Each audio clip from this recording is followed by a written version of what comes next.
Hello, how are we doing today? Good. All right, today we are going to talk about 3 big breakfast mistakes you are making if you are over the age of 35. Ladies, my name is Cynthia Williams. I am a nutritionist. I specialize in working with women 35 and older. I myself am 45 with a 4-year-old daughter, and I am going to talk about the 3 biggest mistakes that I see women making with breakfast, which sets you up for your day when it comes to weight loss, hormonal fluctuations, composition changes that we see as we're entering this second phase of our life. And these 3 changes can have a huge impact, not only on your composition and your weight loss, but your energy for the day, your energy for your workouts, your mood, how you feel, your digestion, your sleep, believe it or not, everything. So we are going to talk about those. Okay, so mistake number 1 that I see women over the age of 35 doing is fasting through breakfast and not eating until 11 a.m., 12 p.m., sometimes 1 p.m. And many of my clients, when they come to me and they tell me that they're doing these fasting periods and they brag about not being hungry and that they can go these long periods of fasting like it's some kind of badge of honor. And I am just thinking, oh my gosh, the metabolic hell that you are creating on your body for fasting. So the reason we don't want to fast, or we're going to use the term fast because it's such a hot term right now, but we don't want to fast when we get over age of 35 because we're having some hormonal fluctuations. Physiologically, we are changing at this point. Our estrogen and progesterone levels are fluctuating starting about 35, really at the age of 40, hitting that 45, you're really having some fluctuations. And so estrogen, she is your girl. Estrogen has so many responsibilities and does so much for our female anatomy, our health, our brains, our heart, our muscle, our bones. Like, she is our girl. And so as we start to have this decline in estrogen naturally is a buffer or a governor of sorts for your cortisol levels. So when estrogen starts to decline, naturally cortisol levels are going to increase, okay? Then if you couple that with having a high stress job, high stress family life, high stress whatever, any other external environmental factors that you've got this chronic stress on you, your cortisol is going to be elevated again at this point. And then you double down on it by the hormonal fluctuations of estrogen declining and the cortisol increasing. So what we want to do in the mornings is we want to fuel our bodies. Within an hour of waking up, we want to put food into our system to help balance out those hormones. The other benefit of reducing the fasting and having at least 40 grams of protein in the morning within an hour of waking up is to stimulate what is called muscle protein synthesis. As we're declining and as we have this, we're not declining, we're thriving. As our estrogen is declining, you are also seeing, if you're not strength training and doing the things to blunt these effects, you're going to have a decline in muscle mass as well, in the stimulus to stimulate new muscle tissue. One of the ways that you can do that is by consuming a high protein diet and stimulate that muscle protein synthesis.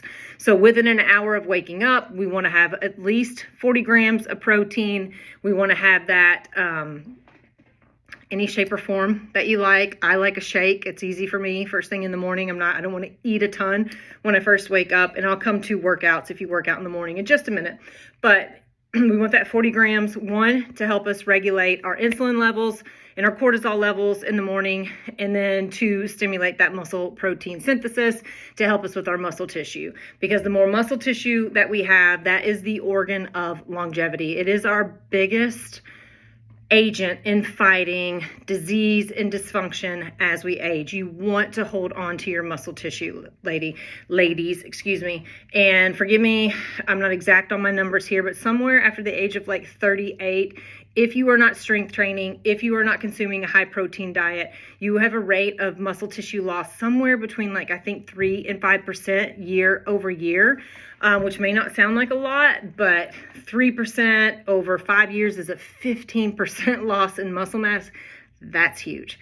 That's big. And then that's when obviously you're going to start to really have some signs and symptoms of that muscle loss with the hormonal fluctuations. So, okay, no more fasting, no more 16, 20, 24-hour fasting. If you don't believe me, you can read Aviva Romm, Stacy Sims, Jolene Brighton, all of these female doctors that have spent their careers studying the female anatomy and its response to stress with hormones, etc.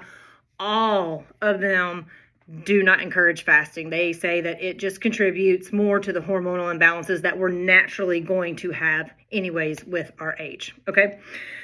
This, number 2, exercising fasted. This will come to coming back around to if you work out in the morning.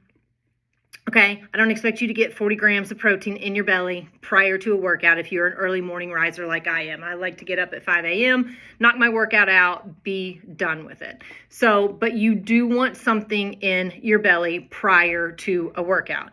About 15 grams of protein is all that studies show that is needed to, 1, give you good energy in the workout, and 2, help with that hormonal balance going into an exercise fasted, right? So we're already going to have a little bit of elevated cortisol levels just from estrogen. Let's say you're a stress-free person, no external stress, but you're 45 years old, you have an estrogen decline, you do have elevated cortisol levels. You go into a workout fasted, you are just going to spike those cortisol levels more, which is going to affect insulin levels, which basically tells your body to store abdominal fat, which is why visceral fat, abdominal fat, cardiovascular disease, and metabolic disease are such big issues for women when they're in perimenopause and especially postmenopause. We worry about breast cancer, we worry about all these other things, which you should, but heart disease is still the number 1 killer of women, okay? So we want to protect our health as much as we can. So prior to a workout, 15 grams of protein. Do a protein shake, okay? They're quick, they're easy to digest, they don't sit on your belly. Get up just an extra 10 minutes early, have that shake in your belly and done. If you can't do a shake, you can do some amino acids as well, some EE essential amino acids. You can get a little bit of that and try to get 3 to 5 grams of leucine. When you look at your label of your amino acids, make sure it's got 3 to 5 grams of leucine in there and take that prior to your workout. You can just put that little bit of water, shoot it, get it in your system so that we've got some protein in there, again, to stimulate that muscle protein synthesis, to help with our hormone balance and get us set off on the right foot of the day. Again, research also shows, girls, I should say, that eating a high protein breakfast is correlated to eating less throughout the day, to making better food decisions throughout the day, and to feeling fuller throughout the day. Start your day off with high protein and fiber, but let's speak specifically to protein today. 40 grams of protein is what you want to do. What I like to do pre-workout is I'll either do, it just depends on my mood, I'll either do 15 grams of a protein shake. I like grass-fed whey isolate. It is the best for building muscle tissue.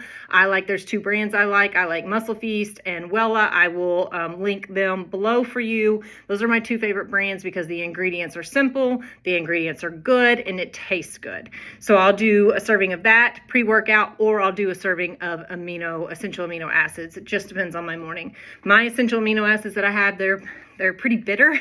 So I got to be up for a little bit to be able to chug that. It's much easier for me to chug some protein, and it doesn't sit on my belly. It's quick digesting. I feel good. I have good energy doing that. So early morning workout, 15 grams of protein, hit your workout. Then within 30 to 40 minutes of your workout, you want to have that 40 grams of protein coming in your system for muscle repair, for hormone balance, to make you feel good.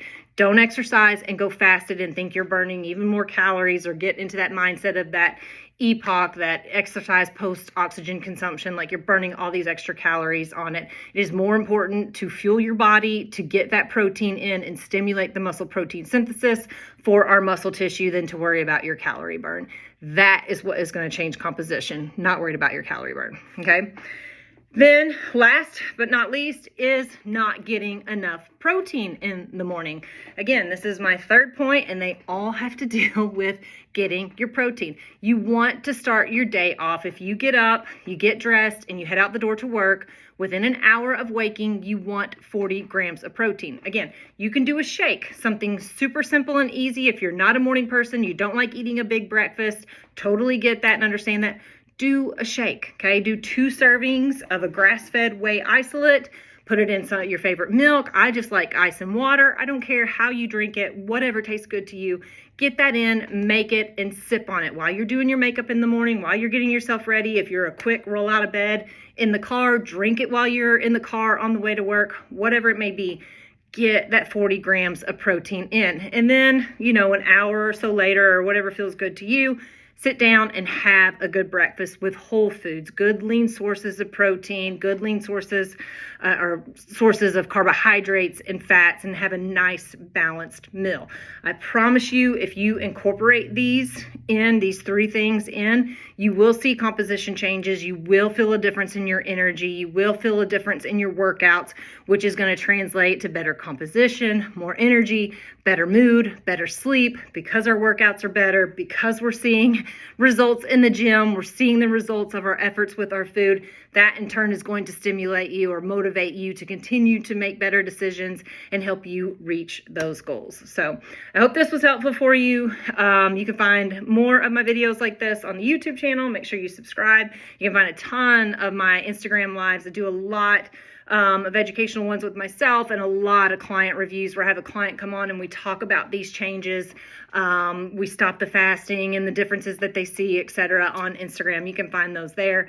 You can find all the information about my programs that I do offer. I cater to women 35 and older and help them understand their body, understand these hormonal changes, help them improve them, help them build a good solid foundation so that we're not fighting weight gain the second half of our life, that 35 and older. Like, we don't need to do that. We need to understand our bodies.